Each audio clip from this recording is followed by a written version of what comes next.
How you doing? This is Coach DeCarlo. Today we have a very interesting topic. We're going to be talking about miseducation.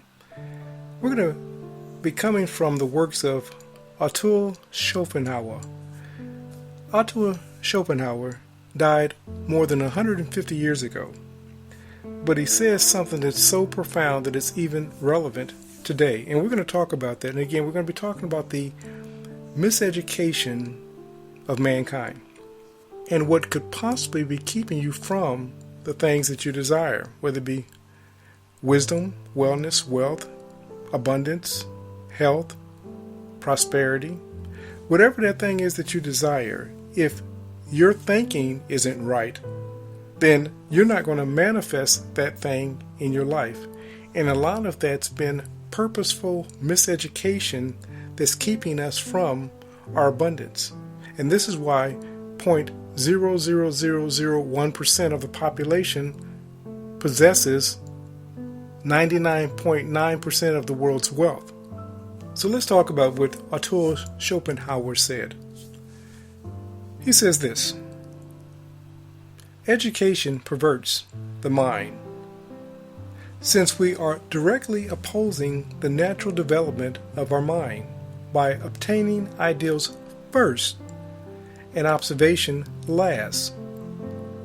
This is why so few men of learning have such sound common sense, as is quite common among the illiterates.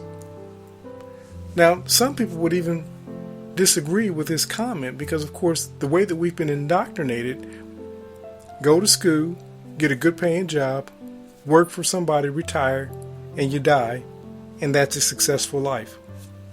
Let's talk about what he stated here.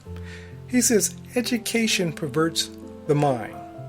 Since we are directly opposing the natural development of our minds by obtaining ideals first and observation last.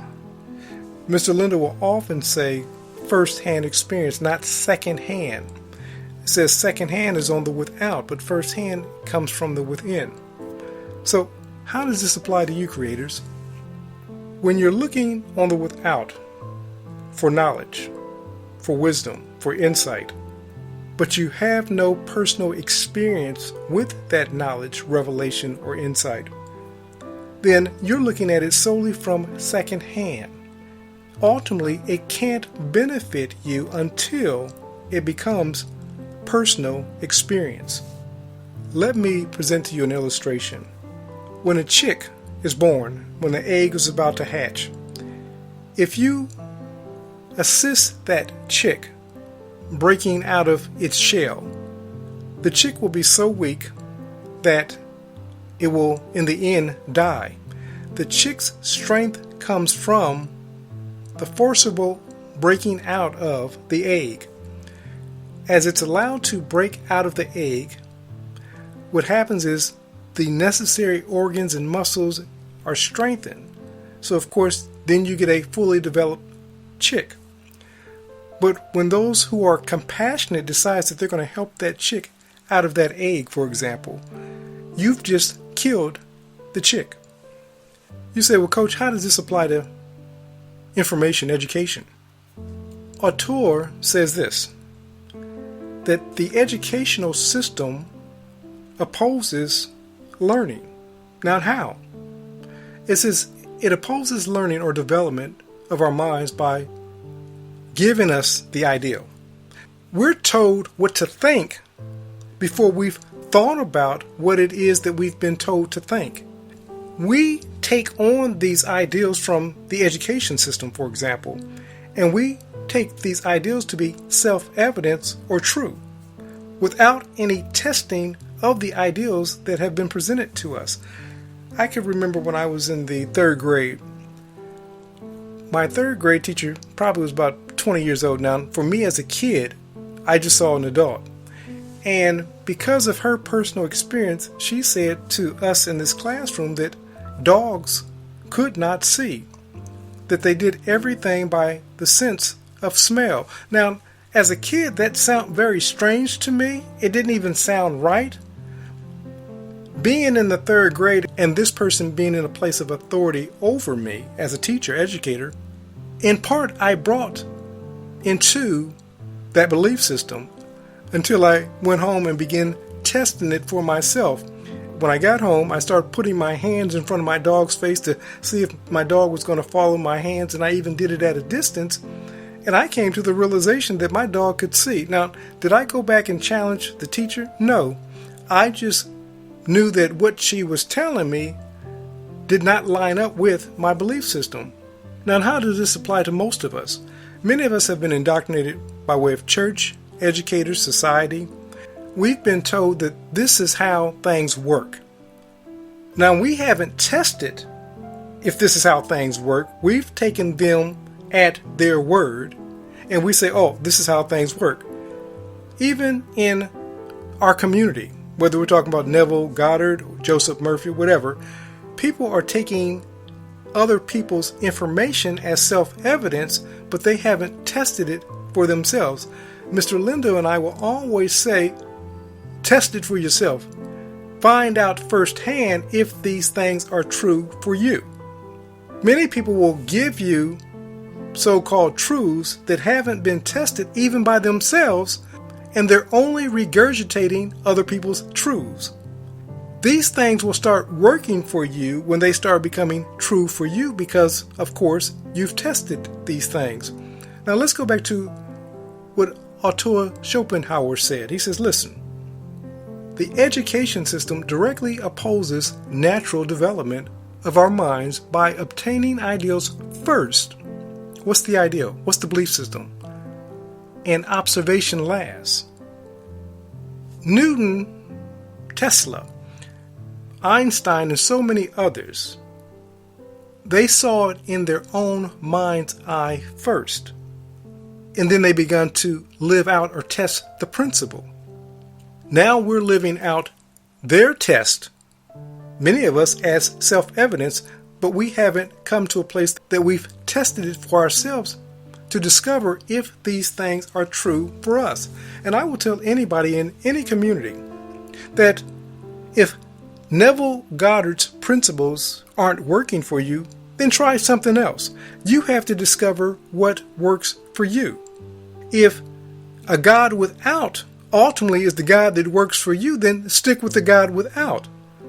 Understand this, God is all present everywhere, also without. But first and foremost for me, I know that He occupies the within.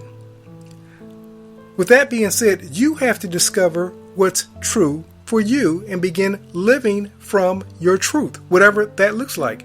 He says this is why so few men of learning have such sound common sense as is quite common amongst the illiterates.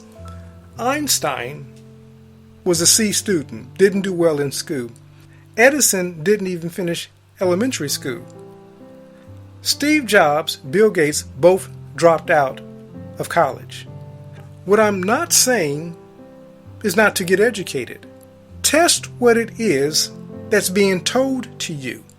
Find out if what's being told to you is actually your reality. Otherwise, you will purchase someone else's reality, whether it be truth or a lie, and that will become your truth. Henry Ford said this, whether you believe you can do a thing or not, you're correct. Whatever that belief system you have about money, for example, test it and see if that belief system holds true for you. And if that belief system isn't serving you, then change your belief system about money. You're given to do so. If your belief system about love isn't working for you, then change your belief system about love because you're given to do so. If your belief system about health isn't serving you, then change your belief system about health. Education perverts the mind when it directly opposes, and I put when in as opposed to since, when it directly opposes the natural development of our mind by obtaining ideals first. The concept, the belief system. We're told what to believe first before we test what it is that we believe. He says, but observation, see if this thing is true for you, then hold it as self-evidence. And this is why so few men of learning have sound common sense. How many people have we seen in our lives that were brilliant but didn't have a lot of common sense? They couldn't even walk across the street without some assistance, but they were brilliant as far as their thinking. It's because their brilliance is based off of human reasoning or man's knowledge, but not necessarily that which has been tested.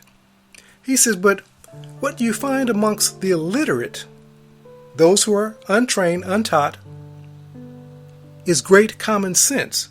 It was said of the persona of Jesus, how can this man know these things when he hasn't been educated in our educational system?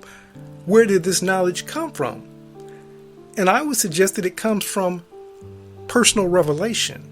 As you get that revelation, then you start contemplating that thing that you've been given in revelation.